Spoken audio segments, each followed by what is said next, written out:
Y ahora escuchamos entonces las palabras de esta expositora, la doctora Alejandra Petrella. Bueno, buenas tardes a todos. La verdad es un gusto estar acá en un panel de mujeres jóvenes.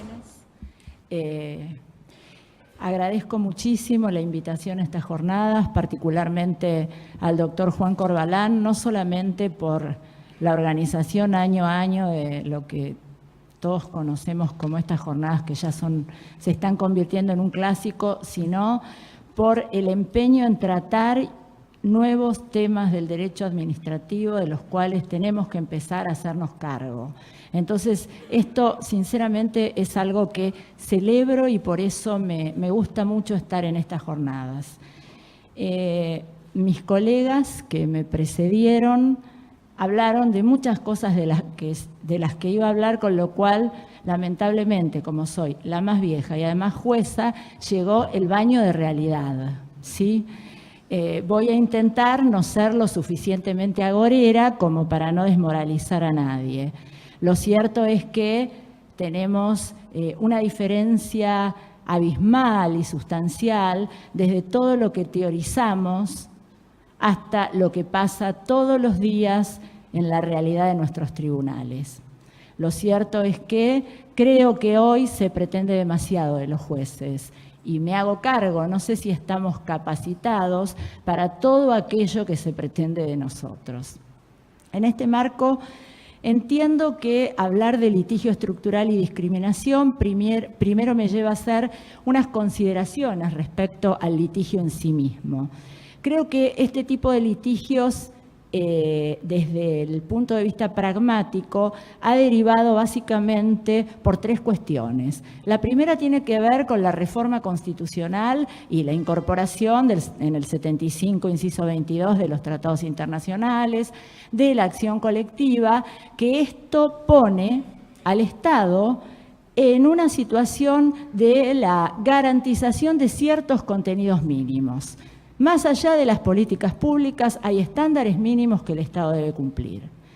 Si a esto le sumamos la crisis por la que atraviesa el Poder Judicial debido a la cantidad de causas y a la falta de herramientas procesales para el abordaje de este primer ítem que dije, y el tercero de los grandes temas es la falta de respuesta de los órganos políticos a los reclamos de los ciudadanos que derivan en la extrema judicialización de absolutamente todo, entonces, con este combo tenemos quizás la generación de lo que hoy podemos llamar litigio estratégico, estructural, litigio complejo, litigio paradigmático, que en términos de, creo que una de las personas que mejor lo define, no caprichosamente también es juez, es Tracy, establece que este tipo de litigios son remedios judiciales que proponen un debate en el campo de políticas públicas vinculadas a los temas de derechos humanos.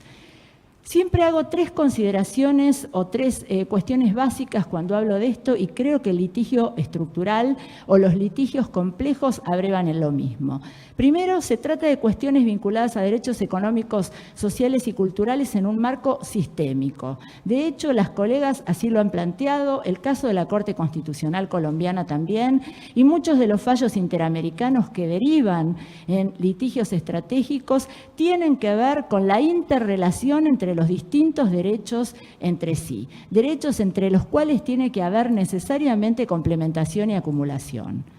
Por otro lado, y en términos de muchos de los fallos de la Corte Interamericana de Derechos Humanos, la violación a estos derechos importa una violación al derecho a la dignidad humana. Y fíjense cómo la dignidad humana como factor atraviesa horizontalmente todos los derechos económicos, sociales y culturales y se termina convirtiendo en el vector en el que la Corte encuentra su fundamento último para unificar este tipo de derechos. Y por último, y necesariamente, este tipo de litigios con mirada en estos dos ítems anteriores tiene que ver con el debate de políticas públicas. Y este es el gran tema en el marco del litigio estructural, porque conforme la definición que dimos, podemos hablar de los elementos, el nuevo abordaje procesal del que en cierta medida habló Sofía, podemos hablar del cambio en políticas públicas y podemos hablar de los nuevos elementos que este tipo de proceso genera,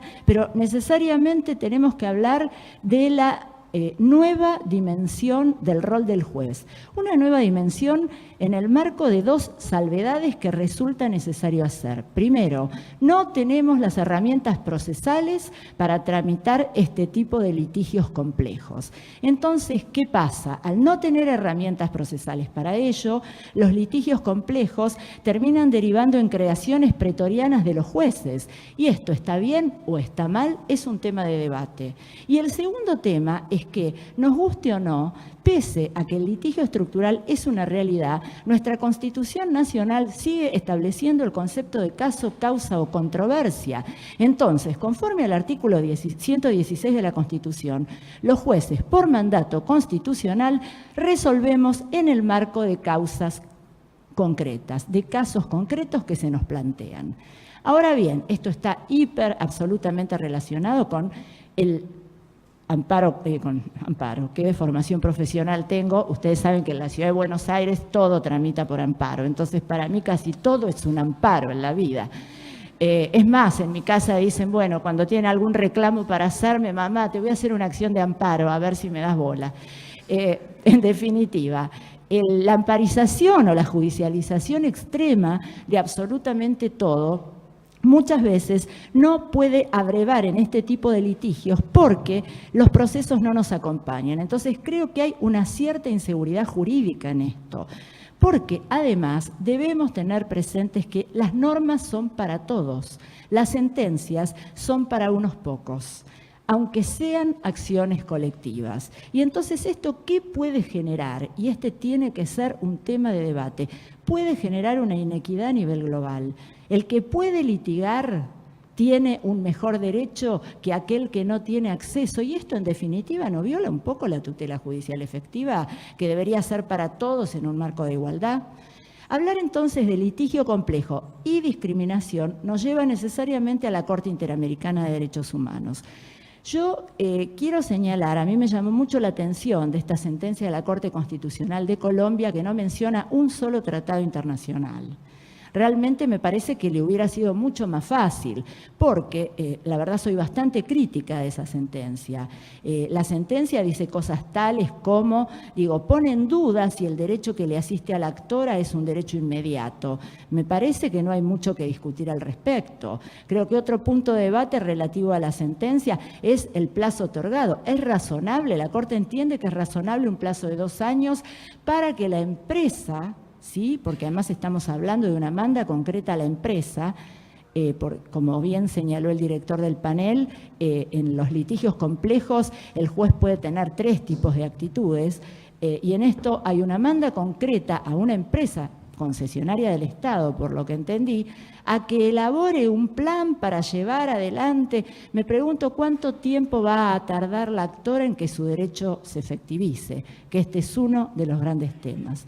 En el marco de la Corte Interamericana, ustedes saben que la Corte, por las normas que la regulan, debe resolver peticiones concretas derivadas de la comisión, y para esto los petentes tienen que estar individualizados. Ahora bien, si bien en el marco de medidas preliminares, como llama la Corte, o medidas cautelares, se han tomado en cuenta cuestiones referidas a grupos determinados o determinables, tales como grupos aborígenes o determinadas comunidades, me suena ahora a recordar Digna Ochoa o Comunidad de San José de Apartadó, lo cierto es que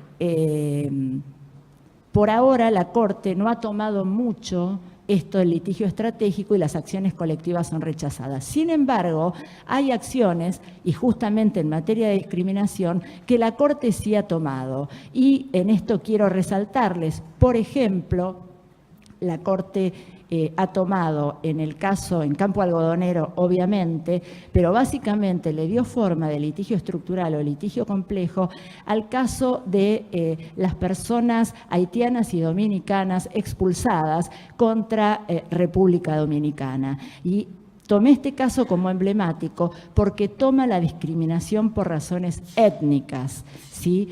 Y además pone al Estado en este rol de garante, como en el tema de Campo Algodonero también, porque lo interesante en este tipo de litigios es cuál es el rol del Estado.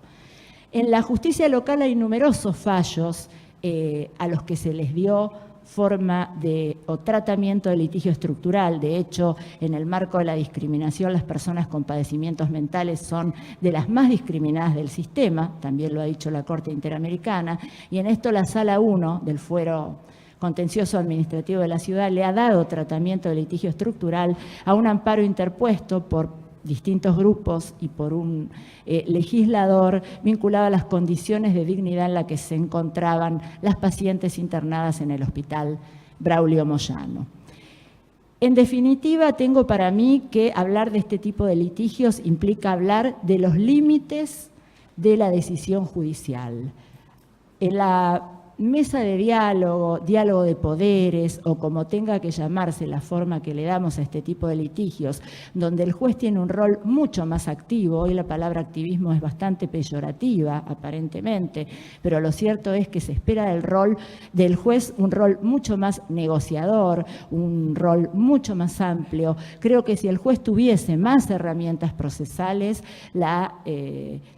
este tipo de litigios tendrían mucha más viabilidad y presentan básicamente dos cuestiones complejas respecto de las cuales creo que resulta necesario debatir. Primero, la falta de equipos interdisciplinarios en los juzgados para tratar todo este tipo de cuestiones, particularmente los temas de discriminación, por ejemplo. Y segundo, el efecto expansivo de la sentencia.